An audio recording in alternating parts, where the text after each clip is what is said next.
I was visiting family in South America 13 years ago. I met one of my cousin's kids for the first time. The young woman had just had her third kid and had been left by her boyfriend. He was the father of only the latest kid. She looked so worn down and sad. When I got back home, I spoke with my wife and she agreed that if his family was okay with it, we would adopt her youngest kid. It was an offer, not a demand, and we made sure to explain that we would help her out monetarily with the other two as well. I was adopted similarly, so I've always wanted to pay it forward. My adoptive parents are also related to my biological parents, and they help them with money too. Well, it became a big deal. I was trying to steal a kid just because I had money and blah blah blah. So I said no problem and walked away from the offer. Well, the baby is a young teen now and his mother has had 2 more kids. She's being supported by her mum but not doing great. Her 2 eldest kids are working and going to school, but the teen is a bit of a jerk, I guess, skipping school and hanging out with the wrong people. My family contacted me to see if I could help him by bringing him up here. I passed. There's a big difference between a baby and a young teen troublemaker. Plus, I'm 50 now and don't have the energy to deal with that crap, so I declined. My family down there is upset with me for going back on my offer, so I offered to pay his expenses down there if any of them would take him in. Nobody thought that was a good deal. I feel bad for the kid. I have a fairly good idea of how his life is going to go. I just don't think that I'm the person to fix this problem. Am I the idiot? Not the idiot. They declined, and now that the kid is problematic, they want you to take their child, as a teen, away from his family? Wow, they're honestly some messed up parents. You didn't go back on your offer, they rejected your offer. That was the end of the offer by their choice. Offering to pay expenses is far more than most people would do in this situation. End of discussion. Not only did the offer expire, but it expired because they were accusing him of trying to steal a child. So they obviously didn't look at it as a generous and kind offer of adoption, but as a threat. And since the kid is a pain, it's now okay for OP to steal him? Talk about insult on top of insult. First the accusation of being a wealthy moron, now accusations of being an idiot and a coward. The mental gymnastics your family plays when convenient are astounding. Stay firm. Against the grain and sure to be unpopular, but you are the idiot. So yeah, even though your cousin seemed tired and sad, it was an idiot move to approach her about giving up her baby to you as a way for you to pay your own adoption forward. Sorry, but being surprised by your cousin's reaction to such a huge, life-altering request like that is a bit naive at best. I think that kind of proposal would offend a lot of people. It doesn't make someone an idiot to refuse to give up their baby to a perfect stranger. Exactly, you are the idiot. Your cousin just gave birth. It's a very vulnerable and difficult time. Her boyfriend left her, which made things definitely worse. Of course she wasn't doing that well. If you were genuinely trying to help her, why didn't you ask, "Hey, is there something I can help you with?" Why didn't you offer to buy some supplies for her or give her money? Your help could cost your cousin her baby. I disagree. OP said they're from South America.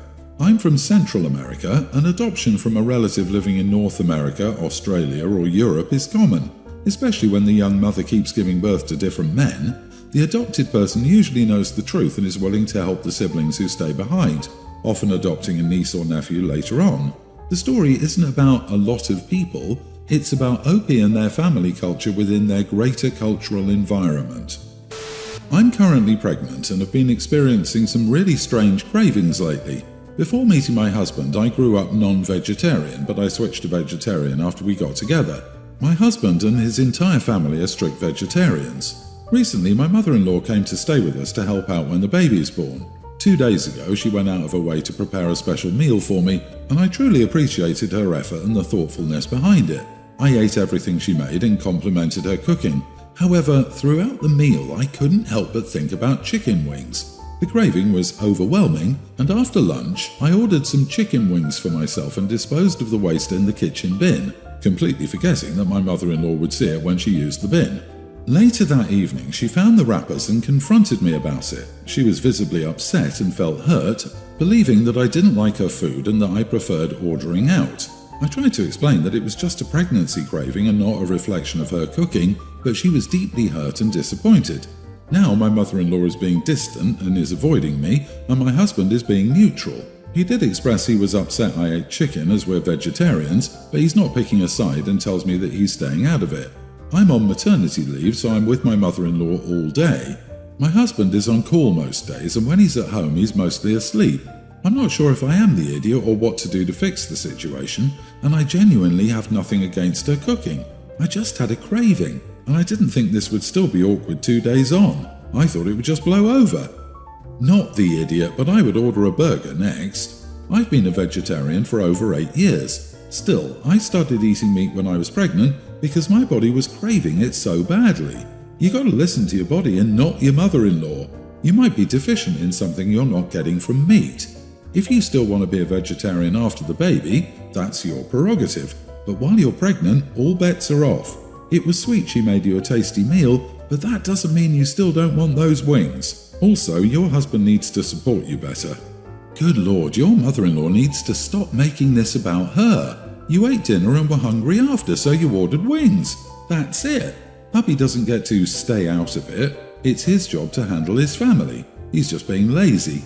This is a vulnerable time when he should be supporting you. Ultimately, your body is your choice. This is what bodily autonomy is for. You ate her food, and you ate some more food that you were craving. Pregnancy is hard. Do you? I don't think anyone is the idiot here. I think it's a misunderstanding because mother-in-law may not know it was a pregnancy craving and believe it was a cover for you not enjoying her food. Maybe just explain to her about it and all will be okay. Do you actually believe what you wrote here because mother-in-law is an idiot?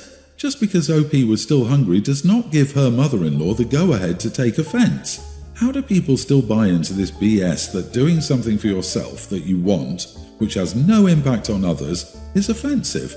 Also, was mother-in-law not pregnant at one point and aware of cravings? I'm a man and understand that. She needs to get over herself. Your mother-in-law is controlling and her behaviour gives me a strong matriarch vibe.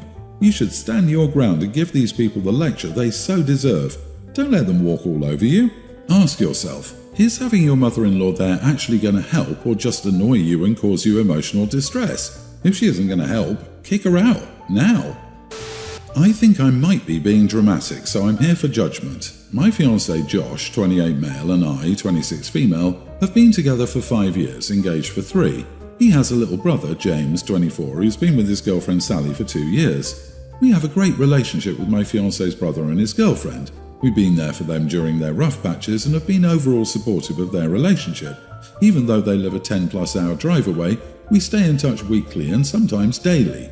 We visit them at least once a year, and they've never come to visit us, but they live in a fun beach town, so we never complain about a tropical weekend trip. Haha. Sent birthday gifts and Christmas gifts without getting anything in return, but my love language is gift giving, so as long as they were happy with their gifts, I was happy. They're doing great to the point James has a ring and plans to propose soon. A little backstory. A few years back we went to visit them and stayed in this beautiful hotel and wedding venue. We both fell in love, but there was no way we could afford it at the time. Back to the main story. As you can tell, we got engaged pretty young and we didn't feel ready to get married at the time. Honestly, I'm not big on weddings, but my fiancé wants one, so we agreed on a smaller affair to celebrate. Since we decided to wait a few years, about 5 months ago, we decided to take a shot at the venue we dreamed of, and it turns out we can afford it. We can afford it on our own, but our loving families are chipping in, so we're totally within budget and over the moon. 5 years and we're finally getting married. We've been keeping Sally and James in the loop this entire time since it's their hometown, asking for advice on vendors and just overall excited chatting about it. We locked down a date on Monday last week and had to pay the $1,000 deposit by tomorrow. I held off confirming the date was good with my family since my cousin had a wedding scheduled 3 weeks after ours. We planned to pay it today after I got the blessing. Yesterday, my fiancé got a phone call from his dad asking if he'd spoken to James recently. His dad further explains that James, who has not proposed to his girlfriend yet, decided to book the same venue the weekend before our wedding. To say I'm upset is an understatement. We've been talking to them for months about our progress. They had never once shown interest in the location. Frankly, I could care less that it's at the same place. The weekend before is just a slap in the face. I don't think I can bring myself to forgive them, let alone attend. Am I the idiot for not wanting to go to brother-in-law's wedding? Edit. Only brother-in-law and future sister-in-law live in the town the venue is located in. It's a 5+ hour drive for the closest family member. Everyone else is a 10+ hour drive or flight away. There would be no way to attend both. I would love to ask them what they were thinking, but they've now been ducking our calls. Clearly mature enough for marriage. Not the idiot. Who books a venue when they aren't even engaged yet? That's a really crappy thing for them to do. I assume when you said you told them everything, you mean the location, the date, etc. If so, they absolutely, without a doubt, did it to upset both of you and did so on purpose. And they're now avoiding contact. There is proof they knew exactly what they were doing. Otherwise, they'd be on their knees apologizing for not thinking straight and trying to resolve the issue. If I were you, now book the weekend for the weekend before theirs. Two can play that game. The only idiots here are your brother-in-law and his girlfriend. How ridiculous of them to do this. And you mentioned it was a destination wedding, so financially your family could only attend one. Oh boy, they purposely did it. Good luck, and wait until the baby wars start. I, female 23, still live with my parents. I pay them a little bit for rent and help with chores around the house. My brother, 32, is married with 2 daughters. His wife has a habit of dropping them off with my parents so she can go run errands. My parents tolerate this because they love their grandchildren. Last week my parents went away on vacation and I had the house to myself. I went out the back door to the garage while my sister-in-law was dropping her kids off at the front door. We didn't see each other. We did see each other when I was getting groceries and she was parking to do the same. The Publix is about 5 minutes from my house, but she tore out of the parking lot like a speed demon. Then the calls started. My parents, my brother, my sister-in-law. Everyone was calling me irresponsible for leaving the girls alone so I could go run errands. I asked each of them when I agreed to watch the girls. Not one of them could say that I had. My brother apologized to me because he thought I'd agreed. He's angry at his wife over this. She thinks I'm an idiot for not just watching them while my parents are out of town.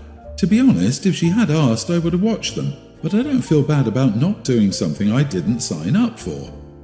Not the idiot. You said it yourself. You did not sign up to do this, nobody asked you to, and therefore it's not your responsibility.